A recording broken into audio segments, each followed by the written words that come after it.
Welcome to the Female Founder Friday podcast, a collection of inspiring conversations with the most interesting female entrepreneurs and small business owners. I'm your host, Lindsay White, and together with my incredible guests, we'll explore the struggles of being a female entrepreneur, the most important lessons, and the future of women leaders in business. And I'm passionate about helping female entrepreneurs become the calm, confident leader their team and their business need.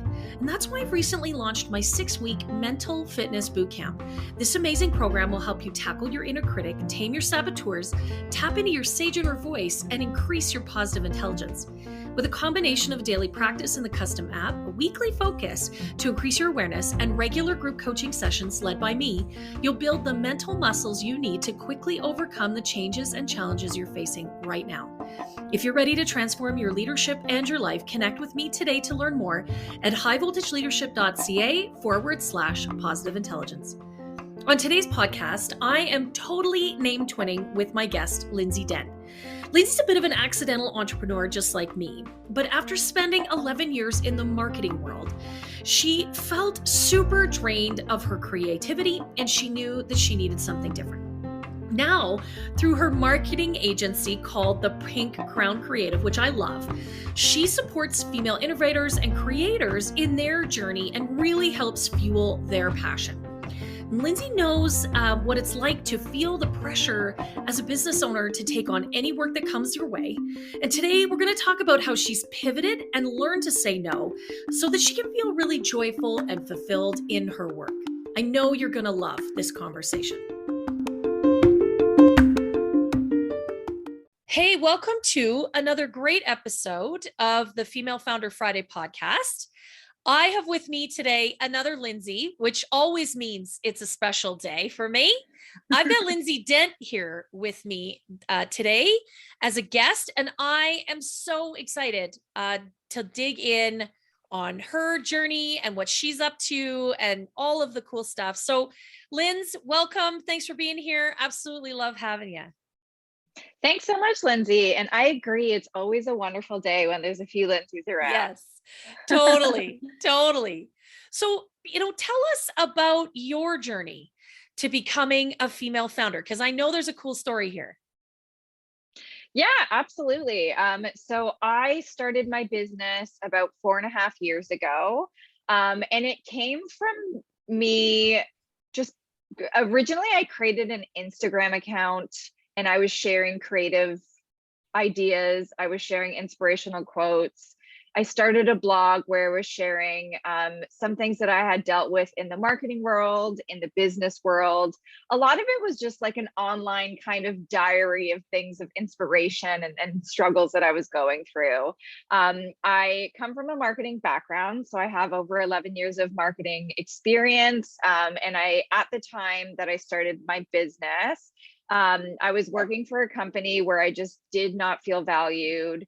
I didn't feel creative at all. I felt like I was in my mid-20s and I felt burnt out. I wasn't excited anymore, wasn't feeling creative. But Instagram was really great at the time where I was seeing a lot of positive things on there, a lot of great other female business owners. And the longer I've been a business owner, the more I realize that it's only been recent that I've seen representations of successful female business owners and entrepreneurs. And so that really made me believe that that's something I could do. I truly never, ever thought I would be an entrepreneur. It's not something that I dreamed of as when I was a little kid. I never thought that was a thing. Again, just not visualizing that. Yeah. Even though I do come from a family of entrepreneurs, but primarily male entrepreneurs. Yeah. So again, just never really thought that that was a thing, even though it's for sure ingrained in my blood. Yeah. But yeah, that's kind of where it started. I went to more networking more groups. I went to more events where I met other females who were just like me, started something from scratch, realized that they had skills that they can create their own business. And so I kind of just started from there. I just thought, you know what, let's just continue with a website.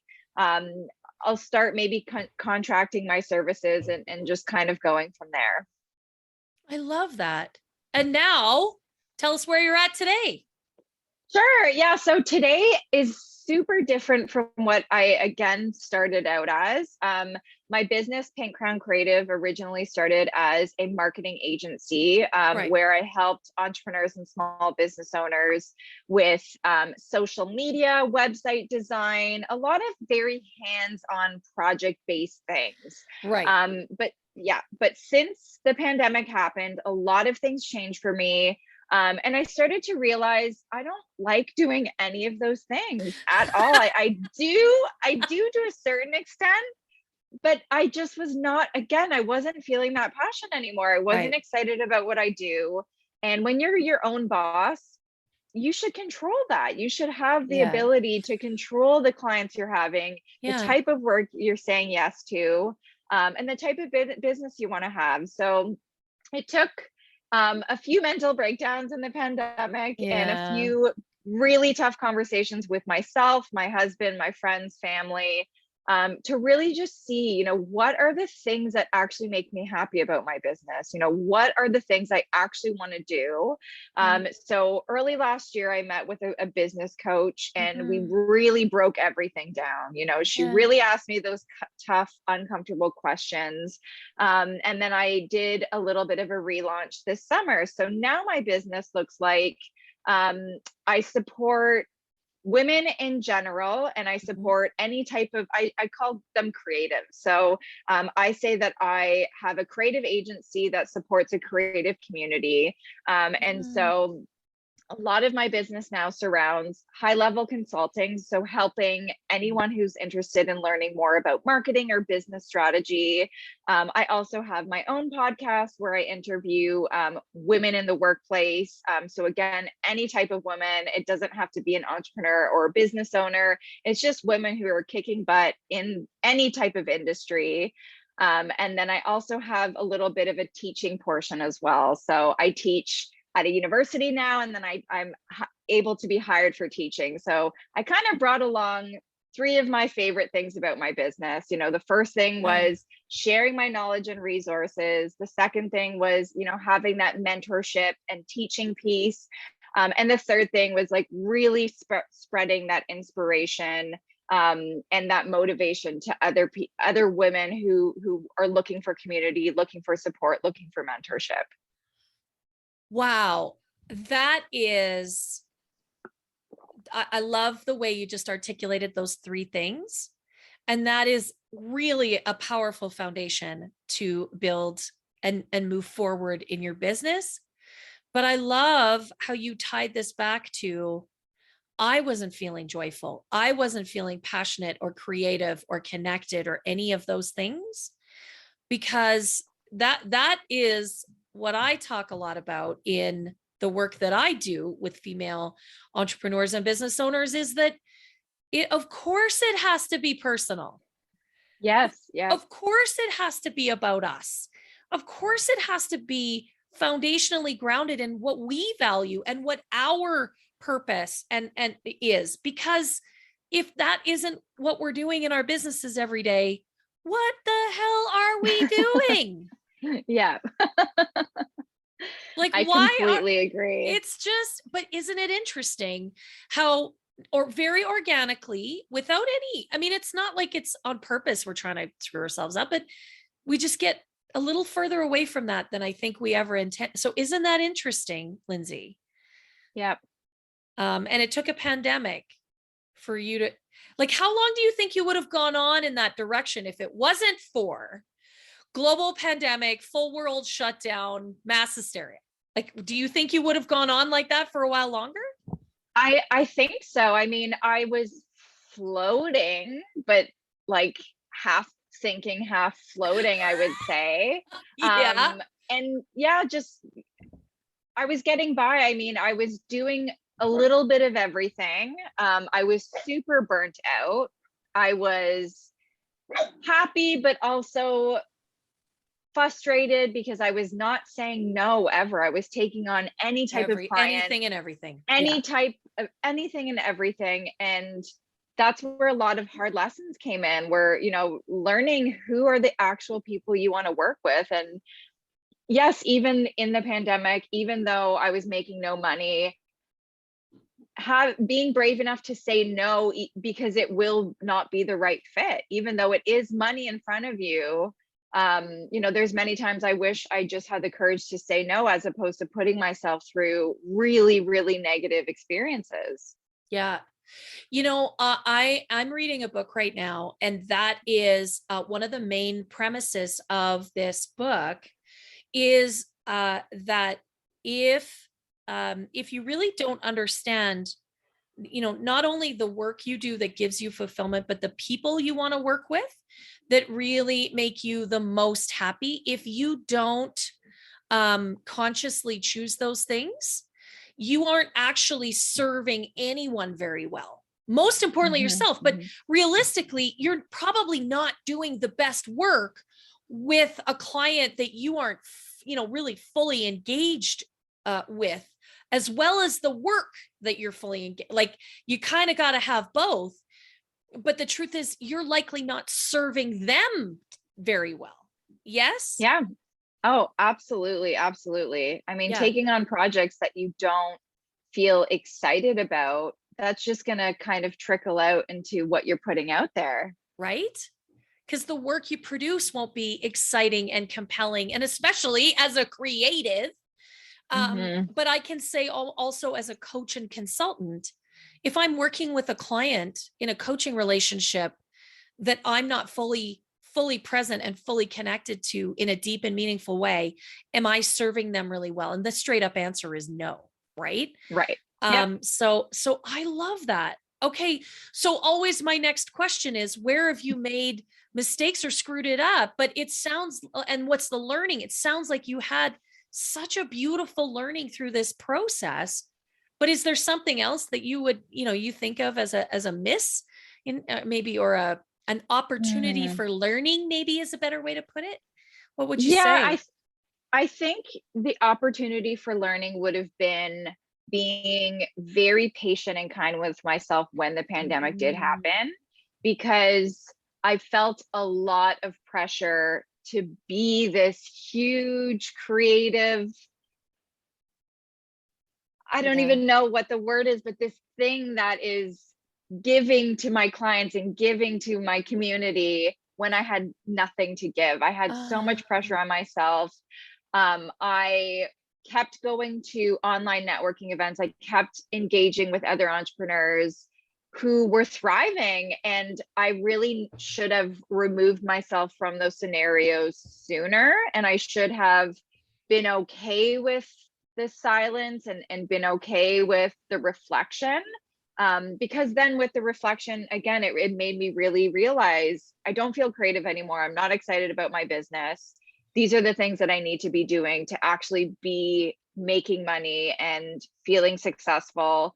And being okay with it. Yeah, being okay with not having to work all day, every day. So, I eventually went into my own groove of that, where, I just kind of stepped away from following people that made me feel bad or that I was comparing myself to. I went back to writing more, which is one thing that I do for self-reflection and just kind of me time. I went to reading. I hadn't been able to read a full book for probably 10 to 15 years. Yeah. And the first year of the pandemic, I think I read like 25 books. I read so much, and it was so nice to get back to that part of me. And again, I think it was within that reflection time as well, that I was allowed to really, really sit with the hard feelings and really sit with who do I want to be in this world? What do I want to represent? Yeah. What is my business supposed to be right now? Yeah. I really love that. I love, and I made a note of that, like the space for the silence and the reflection. Because you know what? I think we do get caught up. We get caught up in our business. I was just coaching with a client who's also a mom. So like the mom guilt is real. You get to start your real job after 5, right? Because you go home and you got humans, you got tiny humans you have to look after, but you got to work all day. And it is hard to carve out some of that space, but it is in that quiet contemplation, it is, as you said so beautifully, in that space where we can truly feel what we need to feel. And just Yep. having the courage, Yeah. to feel that, I am exhausted. I am so Yes. burned out. I feel depleted. And those are hard feelings to have. They're icky. We don't want to be close to them. But Yeah. when we do that, and we can really sit with them and process them, beautiful things come out of it. And I love that. As part of the work I do with my clients is just giving them the container to have that experience. I love that again, a global pandemic was the container for you. Like, really, there are always gifts and opportunities.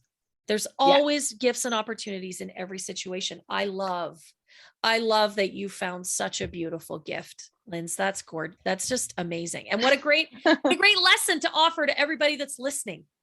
Yeah, yeah, definitely one of the biggest lessons I've gone through this far for my business, for sure. That is absolutely amazing.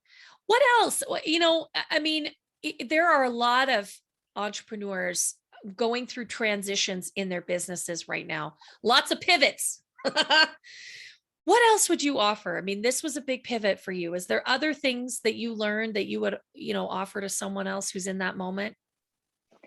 Yeah, I mean, one thing I always really, really like to share is with people who are in those moments of, they want to do something, but they're afraid. They're afraid of the failure. They're afraid of the judgment. They're afraid of what could happen. They're afraid of success sometimes. Yeah. One of my favorite pieces of advice to give to people is, just to start talking about it with one person, and then just to kind of continue to talk about it and have it in conversations. I know when I have started anything I've done, I mean, my business, my podcast, even when I used to do in-person events, just saying that that's what you want to do or you're interested in, you just never truly know who's in the room and who can be a connector or who can be a cheerleader for you. Again, I know I was always so scared to tell people I had a business before I officially had one. I was fearful of the judgment. I was fearful of someone thinking, own a business? How can you own a business? What have you done? Why do you feel worthy of owning a business? Like, how can you say that? But just the more I talked about it, the more it made it real. So I know there's tons of people out there who have these hopes and dreams and these amazing ideas that don't tell anyone about it. I just challenge those people to just share it with one person and see what happens with that. See the reaction, hopefully see the support, hopefully see the understanding on that. And just continue to make it a part of your daily conversation. If you're meeting other people, if you're, speaking to other people, just kind of putting that out there. You just never know where that will come. And that has proven to me time and time again, how successful I can be if I just talk about it. And the opportunities that have come to me, again, about starting my own podcast. It was originally a blog, and I had a friend who had said, this should be a podcast. And I just thought, oh my God, I don't think I could ever do a podcast. No way. Right. And then again, it's one of those things, you never know. Someone else had validated that that's okay. And that it's a good idea and keep going for it. And then once I continue to share things I wanted to do in my business, you get those cheerleaders, you get those people who connect you to the right opportunities, whether it's the right client, the right coach or whatever that looks like. Yeah. That is such brilliantly simple advice. Just tell one person, just tell one trusted, if it's your BFF or your sister or your, a close just tell one person that you really trust and see what happens. Yep. I love that, because I think that's not too big and too audacious, because you're right. Sometimes we're a little fearful. We got some judgment going on in our own head. Like, who do we think we are? Like you said. But if we just tell one person that we really trust and we know loves and supports us, man, that is just like the spark that kind of lights the fire, right? Yeah, and it makes it real. That's the thing, Yeah. that speaking about it, it's not just written down, it's not just an idea in your head. It's out there. You verbally have told someone else. And that is not to say that because you've told someone else, they're supposed to keep you accountable and then you're a failure if No. you don't do it. It's just more so of, it's now real, and let's maybe play around with that. What is that? Yeah. What can that be now? Yeah. Like I have this crazy idea and it's just blowing up in my mind. Can I just tell you about it? Can I just tell you what Yeah. like, it just could be that simple. Yep, Right? exactly. Tell your grandma. Your grandma loves you. She doesn't care. She's not going to judge you. Just tell that. I don't know. That's for me anyways. My grandma Tell your thought, grandma I love it. yeah, right. Because your grandma always thinks you're awesome. Or at least mine always Yeah, did. Anyways, I mean, exactly. tell your grandma. I don't know. Anyways, but you know what? I think that that's really beautiful advice. So if you are listening and you have a beautiful idea, whether you own your own business right now, you're thinking of starting one, you've been thinking about a podcast, you've been thinking about a workshop, tell one person. That's Lindsay Dent's challenge today. Tell one person. I love that. We're putting that in the show notes. Be prepared. There's a challenge in this podcast. Yes. So I really, really love that. I think that is such a beautiful thing to say to people. So tell me, because I always love to hear from my amazing guests, what does leadership mean for you? Or what, how do you lead, whether it's your life, your business, whatever that looks like? What is that sort of philosophy for you? So I would say that I try to lead my team the way that I know I've thrived being led. So I really try and work on ways that worked for me when I had leaders that were really great, as well as trying to do things that are opposite to leaders that were not necessarily the greatest leaders I had. Right, So right. trying to lead more as a teacher. So just naturally like Mm. having that kind of teacher hat on, leading with empathy, like realizing that not everyone wired the way that you are wired. Not everyone learns the way that you learn. Not everyone can be as badass as you are, whatever that looks like. And just being mindful of those teaching moments. So again, leading a team has been really exciting for me. I have 3 team members and all of them are completely different. I have some team members who are extroverts, some who are introverts, some learn really quickly, others need a little bit longer. And again, just leading it as,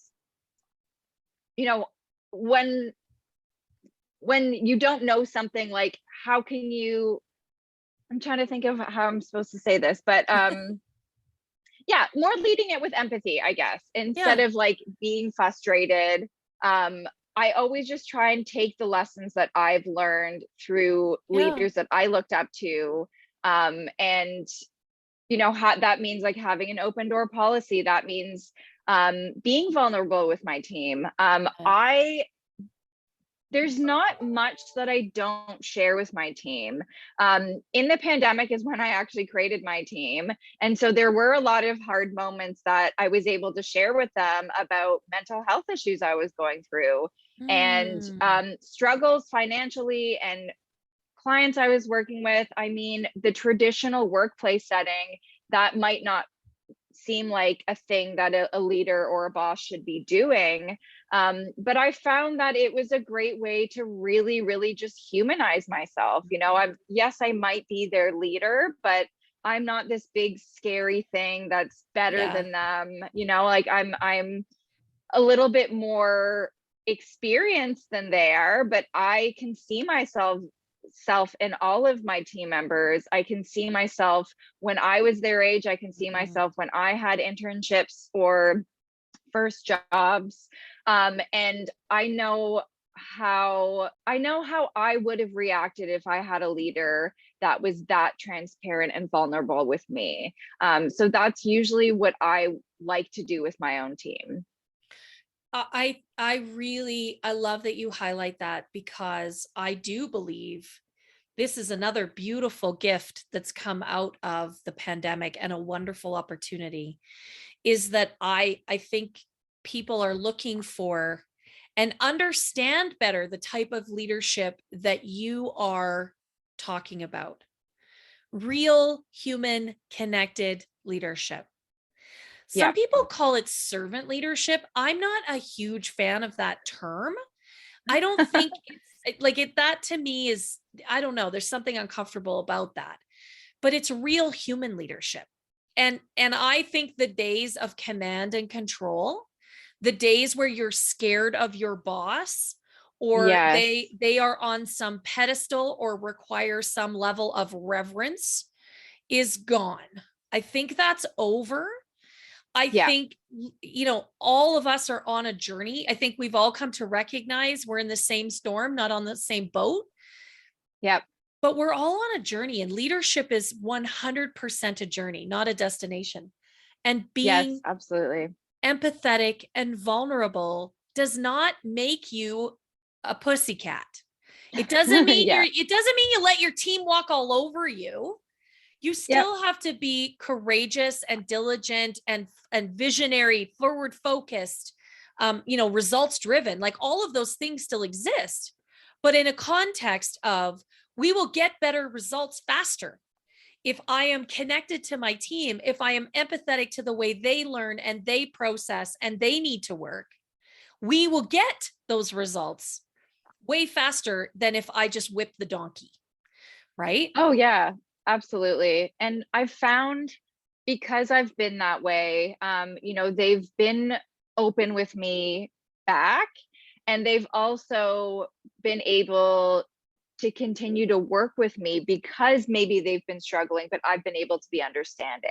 Right. Whereas maybe in the past, someone might quit, someone might, you know, Yeah. do something and you have no idea why.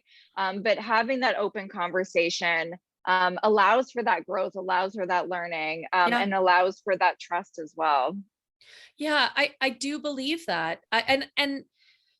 Like, I fundamentally believe that people do their best work when they work with and for and in an environment where they feel respected, they feel understood, they feel like they can bring their whole self to work. And in bringing their whole self, they bring all of their best, creative, most innovative, ideas and thoughts and abilities. So Yeah. I fundamentally believe that. So I love that is how you consciously choose to lead your team through one of the most difficult and challenging times of our age, right? Like, this is the word unprecedented has been overused, but it really is. This is something we've not experienced in several generations. So I love that you are consciously choosing to be a connected leader, is the way I would sort of sum it up. Is that the right phrase? Yeah, I love that. Thank you. Yeah. Connected leader. I love that too. I love that too. Well, Linz, that feels like a great place to end our conversation today. I feel like there's more to uncover, but it is a podcast. Thank you so much for being here on Female Founder Friday podcast. It's been a real pleasure to connect with you and to just understand you and your story a little bit more deeply. What an amazing opportunity for me. So thank you very, very much. Thank you so much for having me. It's been absolutely my pleasure.